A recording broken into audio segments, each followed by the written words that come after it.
Hello everyone, welcome to my channel MathsBite with Rakesh Dhiman, and today I have a question for you and let's see if you can solve this one or not.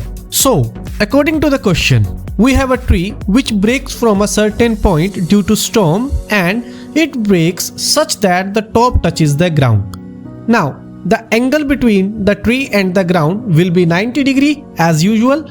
Now, the distance between the foot of the tree and where top touches the ground is given to us as 8 meter. Also, angle of elevation is given as 30 degree.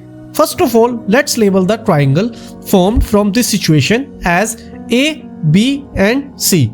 So, we have to find that what was the actual height of the tree, which will be AB plus AC meter. Now, in triangle ABC, first of all, side AB will be considered as perpendicular, side BC will be considered as base and side AC will be considered as hypotenuse. Now, AB over BC will be same as perpendicular over base and we know this will be equal to tan 30 degree. So, AB over 8 will be equal to 1 over root 3, which is the value of tan 30 degree, and we know this from the trigonometric table. By the way, if you want to learn trigonometric table under 60 seconds, go to my this video. Coming back on the question. Also, BC over AC will be same as base over hypotenuse, which will be equal to cos 30 degree.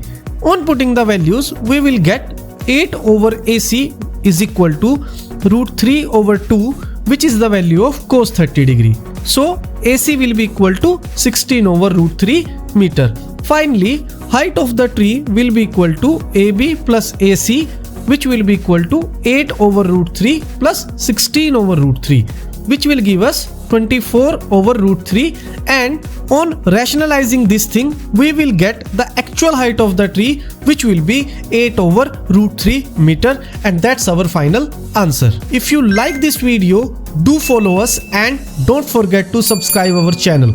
Thank you.